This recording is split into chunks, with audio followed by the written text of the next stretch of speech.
Il y a 50 ans, un homme dans l'Oklahoma rural pouvait récupérer l'eau de pluie du toit de sa grange, chasser un cerf pour le dîner, brûler son tas de broussailles et vendre à son voisin un gallon de lait cru avant le petit déjeuner. Aucune de ces actions n'aurait fait sourciller qui que ce soit. Aujourd'hui, chacune d'entre elles pourrait vous valoir une convocation au tribunal, voire pire. Le numéro 14 de cette liste est passible d'amende allant jusqu'à 10 000 $. Et le numéro 7, une chose que votre grand-père faisait tous les samedis, est désormais une infraction pénale dans la plupart des villes américaines. Voici 20 compétences qui ont bâti ce pays et qui ne coûtaient rien au gouvernement, jusqu'à ce que ce dernier décide qu'elles coûtaient trop de liberté. Ce que vous allez entendre pourrait changer votre façon de voir les terres que vous possédez déjà. Faisons le compte à rebours. Top 20. Récupérez l'eau de pluie. L'eau qui tombait sur votre toit vous appartenait autrefois. Ce n'était pas une philosophie, c'était simplement du bon sens. En 1975, un agriculteur pouvait placer un tonneau sous sa gouttière, remplir une citerne derrière la maison et abreuver son jardin, ses animaux et sa famille sans remplir le moindre formulaire. Des familles à travers les Appalaches, les monts Ozarks et le Haut-Désert récupéraient l'eau de pluie depuis des générations. C'était l'acte d'autosuffisance le plus fondamental qui soit. Le ciel s'ouvrait, le tonneau se remplissait et la vie continuait. Puis, le droit de l'eau de l'Ouest a rattrapé cette pratique. Des États comme le Colorado, l'Utah et l'Oregon ont commencé à appliquer des doctrines d'appropriation antérieures qui faisaient, techniquement de chaque goutte de pluie, la propriété des détenteurs de droits d'eau en aval. Le Colorado n'a légalisé la récupération de base de l'eau de pluie sur les toits pour un usage résidentiel qu'en 2016. Avant cela, une grand-mère de Denver qui récupérait l'eau de pluie pour ses plants de tomates enfreignait techniquement la loi. L'Utah a limité la collecte à 2500 gallons. L'Oregon a notoirement poursuivi un homme pour avoir rempli des étangs sur sa propre propriété avec de l'eau de pluie récupérée, le condamnant à une peine de 30 jours de prison et à une amende de plus de 1500 $. La pluie tombe toujours de la même manière, mais le tonneau placé en dessous nécessite désormais un permis, une limite et, dans certaines juridictions, un avocat. Top 19. Brûler ses propres déchets. Chaque foyer rural en Amérique possédait un tonneau d'incinération. Ce fut cabossé de 55 gallons trônait au bord de la cour, où le papier, les restes de nourriture, le carton et les meubles cassés partaient en fumée chaque samedi soir. L'odeur des déchets fumants dérivant sur une route de campagne était aussi ordinaire que le chant des grillons. Personne n'appelait personne. Personne ne déposait de plainte. Vous brûliez ce que vous aviez, ratissiez les cendres dans le jardin et passiez à la suite de votre semaine.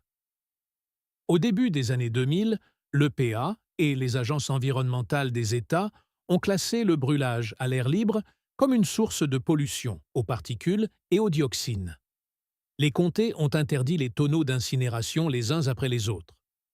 Dans de nombreux États, brûler des déchets ménagers est désormais passible d'amende commençant à 200 $ pour une première infraction et grimpant jusqu'à 5 000 $ en cas de récidive. Même dans les zones rurales où le voisin le plus proche est à 1,5 km, une colonne de fumée visible peut déclencher une visite du chef des pompiers. Les cendres qui nourrissaient autrefois les jardins sont désormais classées comme des déchets potentiellement dangereux. La routine du samedi soir de votre grand-père est aujourd'hui une contravention en puissance. Top 18. Vendre du lait cru à son voisin. En 1975, un producteur laitier pouvait remplir un bocal en verre depuis sa cuve de refroidissement, le tendre à son voisin par-dessus la clôture et empocher 2 $ sans y penser à deux fois. Le lait cru circulait entre les familles au même titre que les œufs et les tomates, comme une transaction conclue par une poignée de main entre des personnes qui connaissaient le nom des vaches de chacun. La FDA a commencé à réprimer les ventes de lait cru dans les années 1980, et dans les années 2000, le patchwork de lois étatiques avait transformé un simple échange de bon voisinage en un champ de mine juridique. Aujourd'hui, la vente de lait cru est totalement illégale dans environ 20 États. Dans d'autres, vous pouvez vendre à la ferme, mais pas sur un marché. Certains États exigent des accords de partage de troupeaux où l'acheteur possède techniquement une partie de la vache, simplement pour contourner les lois sur la distribution. La loi fédérale interdit purement et simplement la vente interétatique de lait cru. Des agriculteurs ont subi des perquisitions, des équipements ont été confisqués et des produits détruits. Le lait n'a pas changé. Les vaches n'ont pas changé, mais l'espace entre un agriculteur et son voisin est désormais rempli de réglementations assez épaisses pour étouffer une vache Holstein. Top 17. Construire sans permis. Votre arrière-grand-père a construit sa propre grange avec du bois qu'il avait lui-même scié, et personne du comté ne s'est déplacé pour inspecter les fondations. Si un homme avait besoin d'un cabanon, il construisait un cabanon. Une cabane, il construisait une cabane. Une cave à légumes, même histoire. La capacité d'ériger une structure de ses propres mains sur sa propre propriété était l'expression la plus fondamentale de la propriété foncière dans l'Amérique rurale. Aujourd'hui, presque tous les comtés du pays exigent un permis de construire pour toute structure dépassant une certaine taille, souvent aussi petite que 120 pieds carrés. Cela signifie qu'un poulailler de taille convenable nécessite une approbation. Le processus de permis implique l'examen des plans, les exigences de recul, les inspections des fondations, les inspections électriques, les inspections de plomberie et l'approbation finale d'occupation. Les frais varient de quelques centaines à plusieurs milliers de dollars selon la structure. Construire sans permis peut entraîner des amendes, des démolitions forcées ou des privilèges sur votre propriété. Des personnes ont perdu des maisons qu'elles avaient construites de leurs propres mains parce que l'inclinaison du toit ne correspondait pas au code du comté. Le droit de construire sur ses propres terres nécessite désormais l'autorisation de personnes qui n'y mettront jamais les pieds. Top 16. Chasser pour nourrir sa famille sans système de bague. En 1955, un homme pouvait s'enfoncer dans les bois derrière sa maison avec un fusil et rentrer avec un cerf pour sa famille. Les permis de chasse existaient, mais les systèmes complexes de bagues et de tirage au sort qui régissent aujourd'hui la chasse au gros gibier sont en grande partie le produit de l'expansion de la gestion de la faune des années 1970 et 1980. On achetait un permis général. On chassait pendant la saison et on nourrissait sa famille. Aujourd'hui, abattre un seul cerf nécessite un permis de chasse de l'État, un certificat de sécurité pour les chasseurs, une bague spécifique à l'espèce souvent obtenue par tirage au sort, le respect des restrictions sur les pointes des bois, un enregistrement ou un signalement obligatoire et, dans certains États, un dépistage de la maladie débilitante chronique. Chasser hors saison ou sans les bagues appropriées peut entraîner des amendes dépassant 5 000 $, la perte des privilèges de chasse pendant des années et la confiscation des armes à feu et des véhicules. La population de cerfs dans la plupart des États est en fait plus élevée aujourd'hui qu'elle ne l'était dans les années 1970, mais l'acte de nourrir sa famille à partir des terres situées derrière sa maison est devenu un processus administratif qui commence des mois avant l'ouverture de la saison. Top 15. Utiliser des latrines extérieures. Les latrines extérieures ont servi l'Amérique rurale pendant 3 siècles. Une simple fosse, une structure en bois et un croissant de lune sculpté dans la porte. Les familles qui vivaient hors de portée des réseaux d'égouts municipaux utilisaient naturellement des cabinets d'aisance, et cette pratique n'était pas considérée comme primitive. C'était pratique. Les services de santé ont commencé à exiger des fosses septiques dans les années 1970 et 1980, et la plupart des comtés classent désormais comme inhabitable un logement occupé sans système d'eau usée approuvé. Construire ou utiliser des latrines traditionnelles comme système d'assainissement principal peut entraîner la condamnation de votre propriété, des amendes et, dans certains cas, l'intervention des services de protection de l'enfance si des mineurs sont présents. Même les toilettes à compost modernes se heurtent à des obstacles réglementaires dans de nombreuses juridictions, nécessitant des permis spéciaux et parfois des fosses septiques complètes en guise de secours. La méthode d'assainissement la plus simple, la moins chère et la plus éprouvée de l'histoire américaine est aujourd'hui, dans la plupart des endroits, illégale en tant que système principal. Top 14. Vendre de la nourriture faite maison sans cuisine agréée. Votre grand-mère vendait des tartes lors des fêtes paroissiales, des pots de confiture à la foire du comté et des saucisses fumées depuis sa véranda sans qu'un inspecteur sanitaire ne mette jamais les pieds dans sa cuisine. La nourriture faite maison circulait dans les communautés de la même manière que les commérages, librement, fréquemment et sans aucune paperasse. Aujourd'hui, la vente d'aliments préparés dans une cuisine domestique est réglementée par des lois sur les aliments artisanaux, qui varient considérablement d'un État à l'autre. Certains États n'autorisent que les pâtisseries et les confitures. D'autres interdisent toute vente à domicile. Beaucoup exigent un étiquetage, des frais de permis annuels, des plafonds de vente brute aussi bas que 25 000 $ et des inspections de cuisine. Vendre un plat en cocotte à un collègue pourrait techniquement violer les réglementations sur la sécurité alimentaire dans les juridictions strictes. Les sanctions vont d'amendes de plusieurs centaines de dollars à des accusations de délit.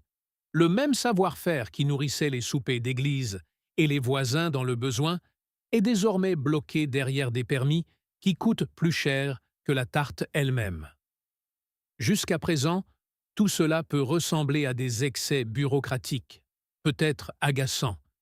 Mais les points suivants touchent un point plus sensible, car ils ciblent le type d'autonomie quotidienne sur laquelle des communautés entières se sont construites.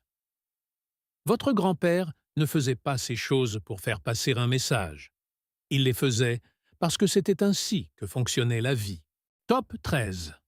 Creuser un puits sur sa propre propriété privée. Un homme avec une pelle et une baguette de sourcier pouvait trouver de l'eau sur ses propres terres et creuser jusqu'à l'atteindre. Les puits creusés à la main ont approvisionné les fermes, les exploitations agricoles et les petites villes de toute l'Amérique pendant des siècles. Ce savoir-faire se transmettait de père en fils, et un bon puits valait plus que la maison située au-dessus. Aujourd'hui, forer ou creuser un puits dans la plupart des États nécessite un puisatier agréé, un permis de l'autorité des eaux de l'État, le respect des distances de recul par rapport aux fosses septiques et aux limites de propriété, des analyses de la qualité de l'eau et, dans certains États de l'Ouest, la preuve que le puits n'aura pas d'impact sur les détenteurs de droits d'eau existants. Creuser sans permis peut entraîner des amendes à partir de 1 000 $ et l'ordre de boucher le puits à vos propres frais.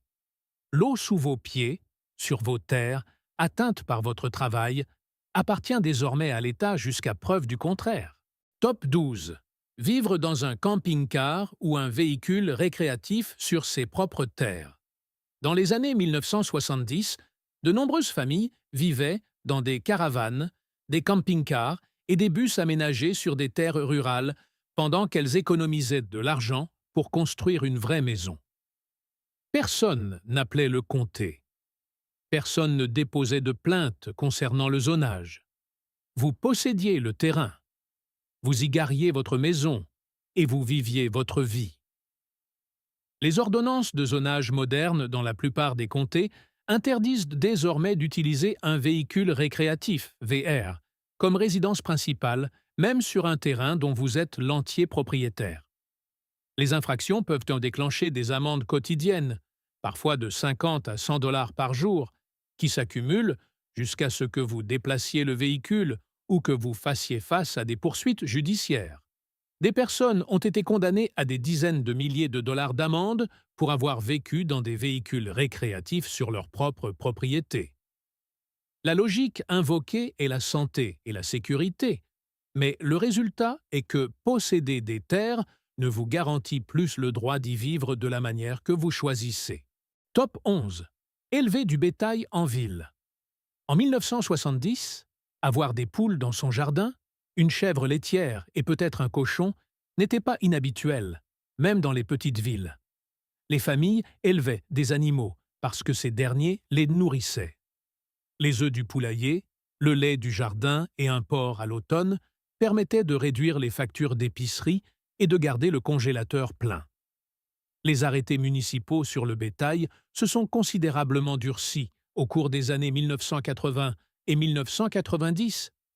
Aujourd'hui, l'élevage de poules est purement et simplement interdit dans de nombreuses villes et fortement réglementé dans d'autres, exigeant des permis, des inspections de poulaillers, des distances de recul et des limites sur la taille du troupeau. Les coqs sont presque universellement interdits. Les chèvres, les porcs et autres animaux d'élevage sont classés comme animaux agricoles et sont totalement bannis des zones résidentielles dans la plupart des municipalités. Les amendes pour la détention d'animaux interdits varient de 50 à 500 $ par infraction, par animal et par jour. Le jardin qui, autrefois, subvenait aux besoins d'une famille, ne peut désormais plus abriter légalement une seule poule sans permis dans de nombreuses villes américaines. Top 10.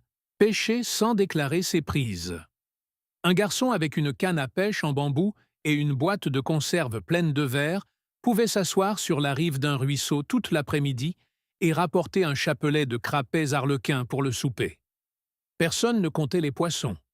Personne ne mesurait les poissons. Personne ne demandait dans quel ruisseau vous pêchiez. Aujourd'hui, la pêche en eau douce dans chaque État nécessite un permis, le respect de limites de prise spécifiques aux espèces, des exigences de taille minimale et, dans certaines pêcheries, une déclaration obligatoire des prises.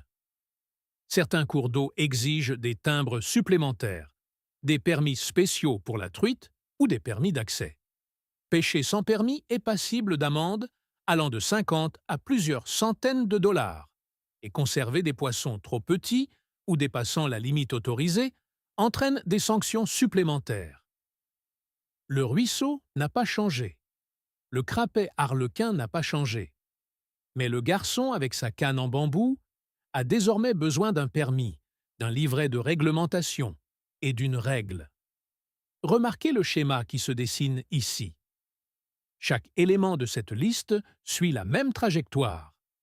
Une compétence qui ne coûtait rien, ne nécessitait aucune autorisation et ne nuisait à personne est absorbée par un cadre réglementaire qui coûte de l'argent, exige de la paperasse et traite l'autosuffisance comme un problème à gérer. Les points suivants rendent ce schéma impossible à ignorer. Top 9. Abattre et vendre sa propre viande. L'abattage d'un porc était un événement communautaire.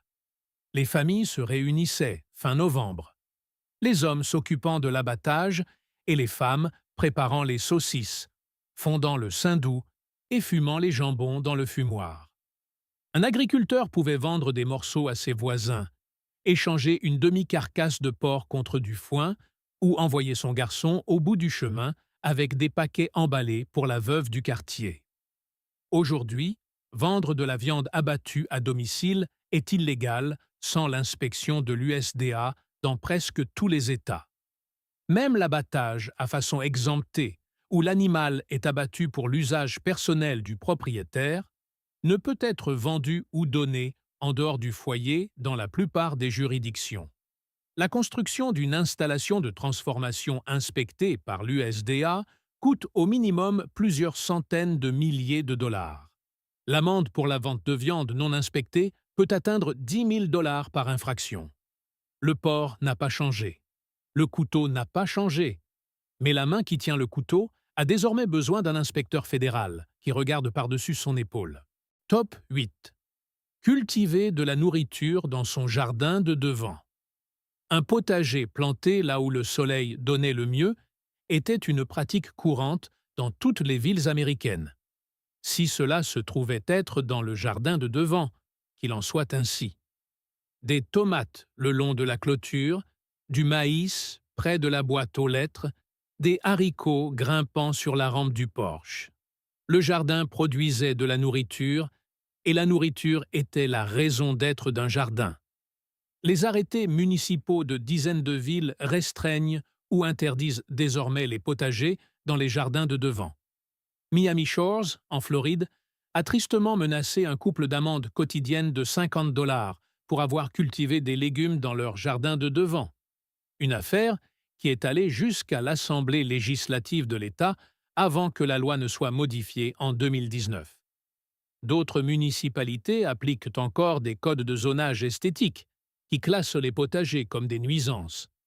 Le jardin que vous tondez, arrosez, fertilisez et pour lequel vous payez des impôts ne peut légalement être utilisé pour nourrir votre propre famille si le mauvais voisin s'en plaint. Top 7. Brûlèrent des broussailles et défricher des terres. Un agriculteur qui défrichait les bordures de clôture, brûlait les fossés et gérait ses pâturages avec des feux contrôlés, pratiquait la gestion des terres telle qu'elle se faisait depuis avant même l'existence du pays. Le brûlage printanier permettait de limiter les broussailles, de restituer des nutriments au sol et de réduire les risques d'incendie de forêt. Des permis de brûlage à l'air libre sont désormais exigés dans presque tous les États, et de nombreux comtés interdisent purement et simplement le brûlage agricole pendant certains mois. Brûler sans permis peut entraîner des amendes allant de 500 à 10 000 $, selon la juridiction et la taille du feu. Si le feu s'échappe de votre propriété, vous pouvez être tenu responsable de tous les coûts d'extinction et des dommages matériels, ce qui peut représenter des centaines de milliers de dollars. Le même feu que votre grand-père allumait pour dégager sa clôture nécessite aujourd'hui un permis, une notification aux pompiers, une vérification de la météo et une prière pour que le vent ne tourne pas. Top 6. L'école à la maison sans surveillance intrusive. En 1976, l'école à la maison se trouvait dans une zone de flou juridique dans la plupart des États. Les familles qui choisissaient d'éduquer leurs enfants à la maison le faisaient tout simplement, souvent sans en informer personne. La table de la cuisine servait de salle de classe et le parent était le professeur. Aujourd'hui, l'école à la maison est légale dans les 50 États. Mais les réglementations varient de minimales à intrusives. Certains États exigent une notification annuelle, des tests standardisés, des examens de portfolio, l'approbation du programme scolaire ou des diplômes d'enseignement. Le non-respect des exigences de déclaration peut entraîner des accusations d'absentéisme scolaire, des amendes et, dans les cas extrêmes, l'intervention des services de protection de l'enfance. La liberté d'enseigner à ses propres enfants a été préservée dans les textes, mais la bureaucratie qui l'entoure a transformé une simple décision familiale en un exercice de conformité permanent. Top 5. La vente en bord de route sans permis. Une table pliante, un panneau peint à la main et un seau de maïs doux sur le bas-côté de la route départementale. C'était ça, un stand de ferme en 1975, et c'est ainsi que les familles transformaient leur surplus en argent liquide. Pas de permis, pas de perception de taxes de vente, pas d'intervention des services de santé, juste un agriculteur, ses produits et les automobilistes de passage. Aujourd'hui, la vente en bord de route nécessite un permis de vendeur dans la plupart des juridictions, le respect des arrêtés sur l'affichage, la perception et le reversement de la taxe de vente et, dans certains cas, l'approbation des services de santé, selon ce qui est vendu. Les amendes pour vente sans licence commencent à 100 $ et peuvent atteindre les 1000 $. Le maïs n'a pas changé. La route n'a pas changé. Mais la table pliante a désormais besoin d'un numéro d'identification fiscale. Top 4. Le stockage de carburant sur une propriété privée.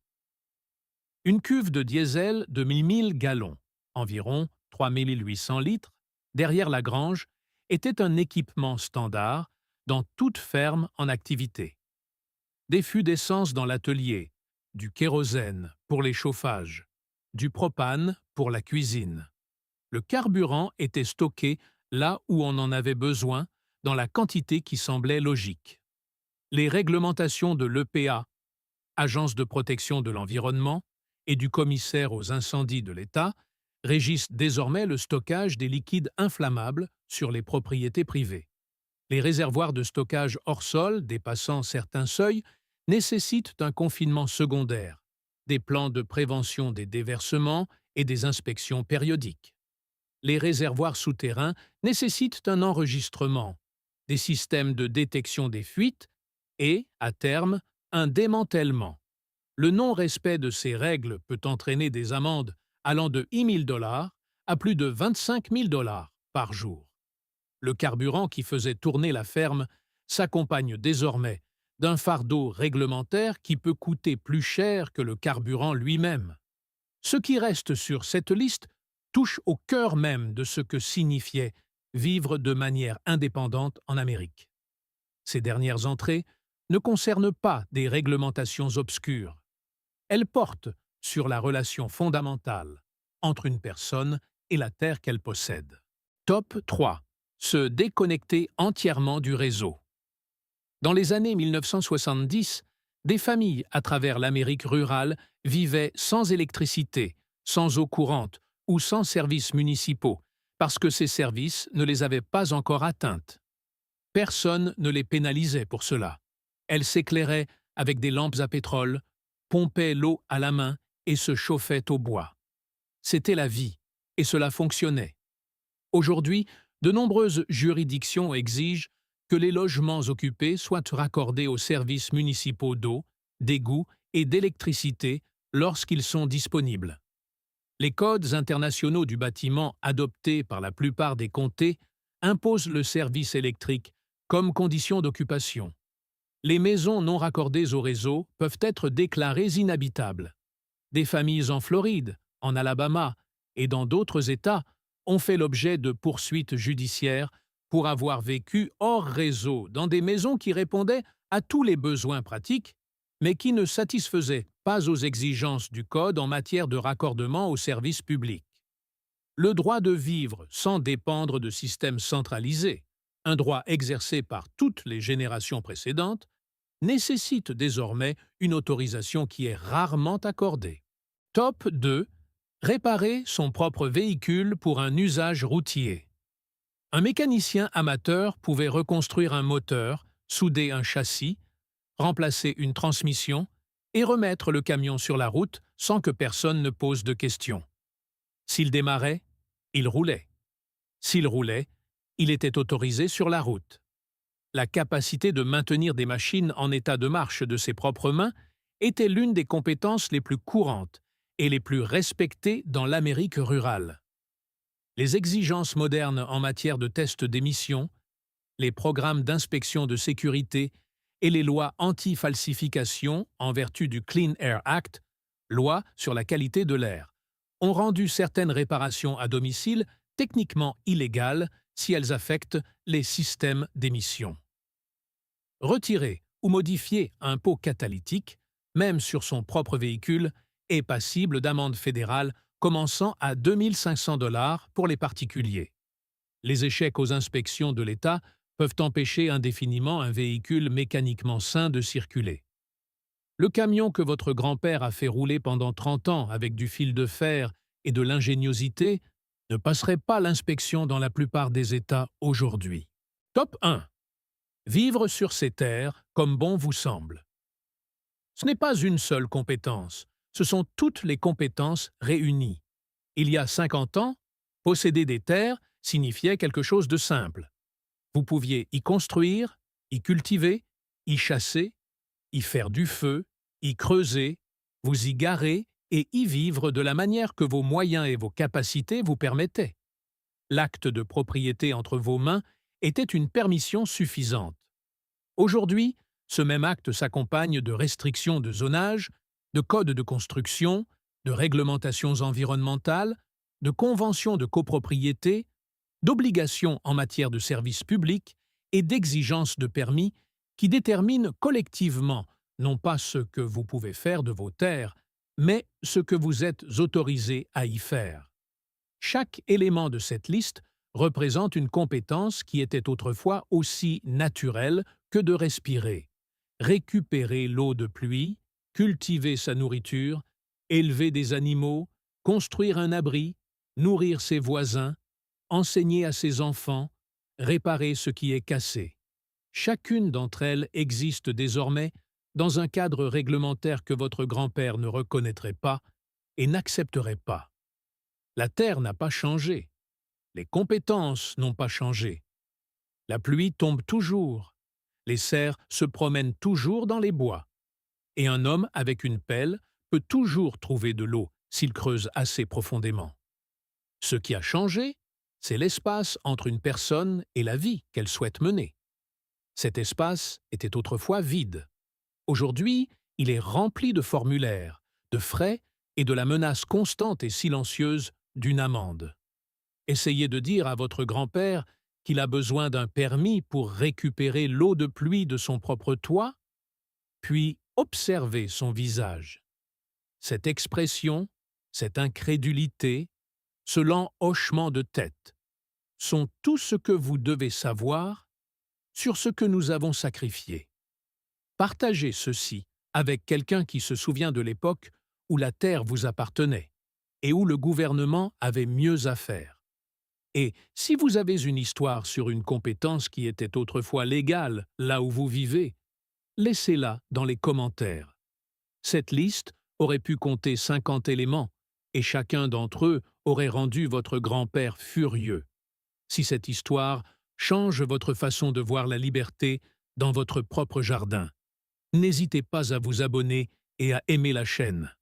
Nous déterrons l'histoire qu'ils ont essayé d'enterrer. Plantons les graines pour l'avenir. Le prochain trésor sera bientôt révélé.